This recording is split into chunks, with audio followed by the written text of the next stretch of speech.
Alors, les Vengeances de la nuit, ça vient d'un poète belge, Louis Scutenet, qui disait que l'inconscient se venge la nuit. Et vu que je travaillais beaucoup à partir d'associations d'idées, donc de l'inconscient, je trouvais que ça marchait bien. Et d'autre part, je dessine que la nuit. Donc, il y avait vraiment ce rapport lié à la nuit, le fait que dans certains dessins, il y a beaucoup d'ambiance nocturne aussi. Enfin, je trouve que le titre a fonctionné à bien des niveaux. Que du coup, par rapport à cette notion d'inconscient, par rapport à moi, le fait que ça me décharge après une journée de boulot de dessiner, enfin bon, bref, voilà.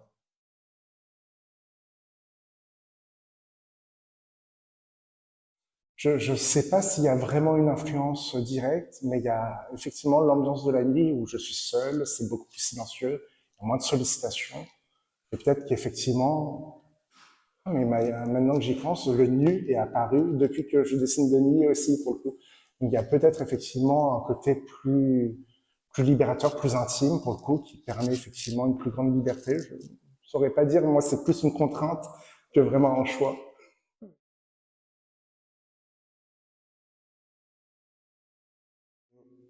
Le dessin a toujours fait partie de ma vie. J'ai toujours dessiné. Alors, c'est toujours le genre de petite phrase à la con à sortir, mais ma mère vous dirait que j'ai su dessiner avant de savoir marcher. C'est Et en beau. fait, j'ai une fascination pour donc tout ce qui est audiovisuel. Et le dessin, ça m'a permis d'être réalisateur, metteur en scène, décorateur, directeur d'acteur. Je pouvais être à moi seul tous les postes de, du cinéma et donc mettre en scène ce que je voulais à moindre coût et juste par rapport à ce que moi j'étais capable de faire. Voilà. Donc le dessin, ça a vraiment été un outil de communication et d'expression qui a vraiment toujours fait partie de ma vie. Alors comment c'est rentré dans ma vie la bande dessinée? Sans doute en cadeau. Ah non! Ah, oh là là, si mon grand frère voit cette vidéo, c'est mon grand frère qui lisait des comics et des mangas, donc c'est par lui quand même que j'ai accédé à ça. Et après, je suis devenu un gros lecteur, un gros collectionneur. Et effectivement, à l'adolescence, je pense comme beaucoup, j'ai commencé par imiter les dessins de bande dessinée. Et à la base, j'avais vraiment un style ligne claire, plus comics à choisir. Et ça a évolué au fur et à mesure, mais la bande dessinée était hyper importante. Je pense que c'est vraiment la base du storyboard où une case, tu ne la penses jamais en tant qu'image indépendante qui doit forcément amener à un rythme, à la case suivante. C'est hyper intéressant. Et je pense vraiment que tout est lié, en fait. Moi, je clive pas la narration et la fiction, c'est différents codes, c'est différents visuels. En fait, ça c'est toujours régi par une narration et par le besoin de communiquer une visée et une évolution narrative. La fiction, c'est vraiment quelque chose qui me permet d'appréhender la réalité de manière plus sereine. Le fait que ce soit conçu, c'est un peu ce que je pense les religieux pensent, ressentent avec l'existence de Dieu. Moi, le fait qu'il y ait un scénariste, un réalisateur qui ait structuré le réel, ça m'apaise parce que je me dis que tout a une visée. Alors, il y a des codes qui sont parfois un peu irritants, mais qui ont un sens quand les personnages font un mauvais choix. Tu fais, ah non, c'est complètement hors personnage. Mais tu peux te dire que c'est pour faire avancer l'histoire, donc je peux vivre avec. Je trouve que ça m'a permis d'appréhender la réalité de manière beaucoup plus prégnante. Je pense que je serais complètement perdu, moi, dans le réel, s'il n'y avait pas la fiction.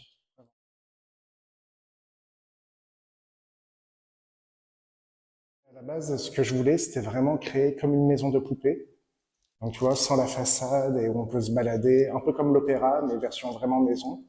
Finalement, le projet a évolué, mais je trouvais ça intéressant d'aborder ça parce que ça faisait évoluer mon dessin du plan cinéma vers le plan de théâtre, d'un plateau où il y a des gros plans, second plan et ainsi de suite, à une scène où tout le monde est sur le même niveau et où il n'y a plus de hors-champ. Et en fait, c'était vraiment plus un prétexte à une nouvelle mise en espace au sein de la feuille que vraiment d'un point de vue thématique, même si forcément ça a enclenché sur les notions de ce qui peut se passer entre quatre murs et en quittant les notions très basiques de on regarde la télé au salon, on mange dans la salle à manger, vraiment faire évoluer sur la notion d'intimité, mais la vraie intimité, celle qui est effractante, à laquelle on n'est pas habitué, c'est-à-dire la nudité, la sexualité, et des choses plus glauques ou plus joyeuses. Mais voilà.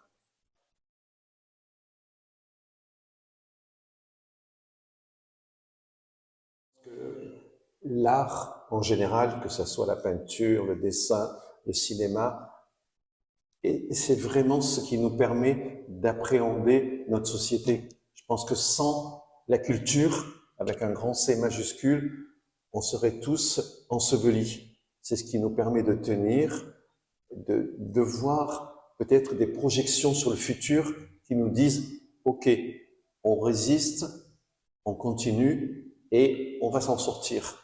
C'est vraiment cette fenêtre sur l'extérieur qui permet d'y croire et de continuer.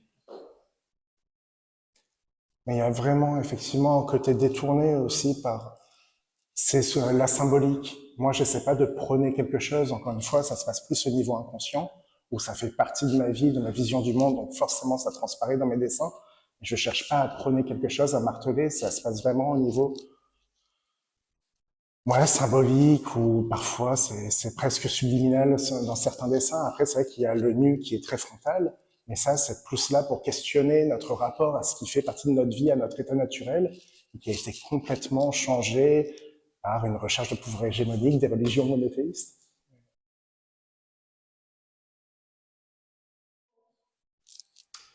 Notre rencontre, c'était une première exposition que j'ai organisée, et c'était une exposition de groupe, et Maxime faisait partie de ce groupe. Je ne connaissais pas vraiment son travail, j'en avais vu, mais je ne connaissais pas. Et là, on a commencé à travailler ensemble, à mettre en place une très très grande pièce.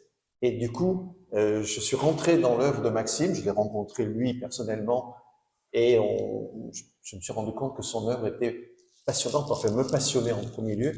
Et je me suis dit, il faut que je partage cette passion, d'où l'intérêt d'avoir mis en place ce commissariat, qui est un mot qui, j'aime pas beaucoup, mais c'est le mot qu'on utilise. Moi, je suis plus dans l'accompagnement. Je trouve que c'est plus intéressant pour moi d'accompagner une exposition pour en faire ressortir et faire partager ce que moi je ressens devant les pièces de Maxime, en l'occurrence.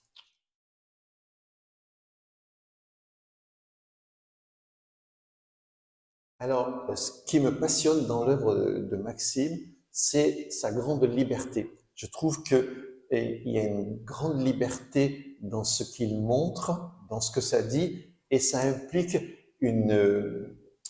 alors, mise en danger, c'est une prise de risque, en tout cas, avec ce risque que les gens qui vont voir les œuvres ne vont pas forcément voir ce qu'a voulu dire ou a voulu montrer Maxime. Je trouve que ça, c'est une force, parce que ça laisse du coup une grande liberté au regardeur, mais il y a le risque que ça soit autre chose, et donc d'en prendre les conséquences. Mais cette liberté, je trouve qu'elle est sublime, parce que ça permet d'avoir des dessins complètement ouverts avec beaucoup de lecture, et tous ces moments où Maxime est lui-même dans son œuvre, ça change l'optique, et c'est de dire, ok, moi maintenant je suis devenu modèle, je ne suis plus le créateur, vous êtes le créateur dans votre regard.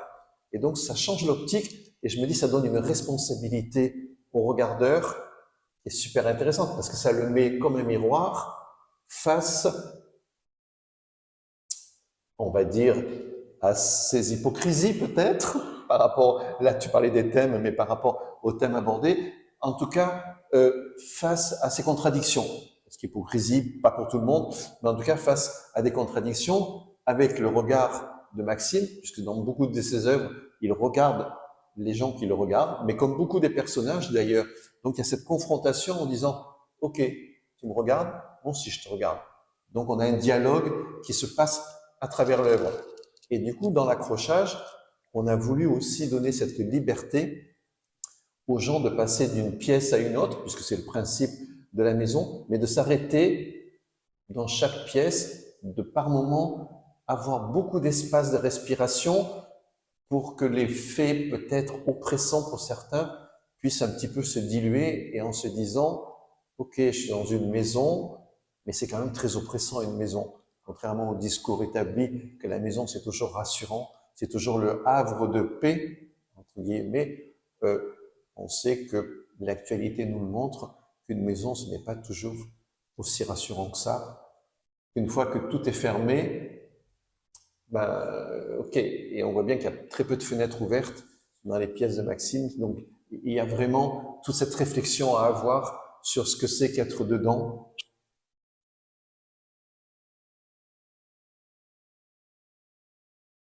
C'est important cette notion de regardeur, parce que c'est toujours, et c'est l'œuvre de Maxime particulièrement, c'est faire la différence entre le regardeur et le voyeur.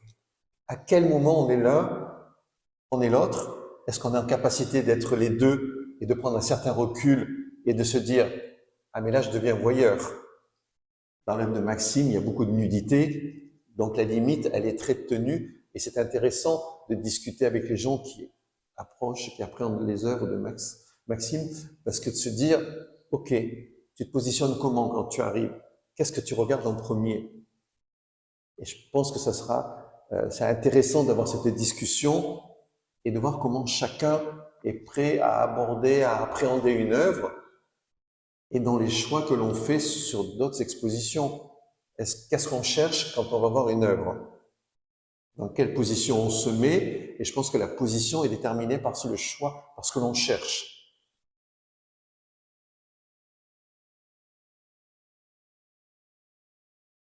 Dès qu'on a pensé l'exposition de Maxime, on a réfléchi qui on allait inviter pour l'étage et c'était comme une évidence que la pièce de Jeanne était celle qu'il fallait. Parce qu'elle parle de la maison, elle parle de l'enfermement, il y a une façon de traiter l'image avec ce personnage très statique qui est, comme chez Maxime, on est entre le cinéma et le théâtre, on est beaucoup plus théâtral, même puisqu'on a une position très arrêtée, très statique, qui fait que, en plus, si on en revient au regardeur, c'est quand même difficile d'échapper au regard de celui qui est en face. En plus, il y a un mouvement tournant, mais je ne vais pas trop en dire pour que les gens découvrent la vidéo, mais c'était vraiment une évidence que ça complétait complètement cette œuvre-là par rapport à ce qu'elle dit. Ouais, le mot évidence, c'est un complément. C'est vraiment, je crois, qu'on ne pouvait pas trouver mieux. Moi, ce qui me plaît, c'est qu'il y a la même ambiguïté. On a pris une phrase d'un film hyper connu, qui est censée être une phrase de soulagement, et elle, par ce phrasé très neutre, elle en fait quelque chose potentiellement angoissant, et en fait, transformer cette image de le foyer comme un soulagement et qui finalement n'allait peut-être pas tant, ben, je trouve que rentrait très bien en corrélation, effectivement, avec mon travail que je présente ici. De mon point de vue, moi, c'est un grand plaisir de voir toutes les œuvres accrochées, parce qu'il y a eu ce moment d'accrochage, de discussion, et une fois qu'elles sont accrochées, je pense qu'elles ont encore plus de force, parce qu'elles se répondent les unes aux autres, et on sent qu'il y a une très grande cohérence dans le travail de Maxime, et c'est toujours le même chemin. Alors il y a des personnages que l'on retrouve qui sont récurrents dans des situations différentes, ou les mêmes situations, mais à chaque fois, c'est un nouveau chapitre, comme si c'était une grande histoire qui s'écrivait, et on a chapitre par chapitre, on peut revenir au chapitre précédent. On est vraiment dans le livre qu'on peut lire dans tous les sens, en se disant se remémorer, avancer, hésiter. Je crois que c'est une grande leçon de vie.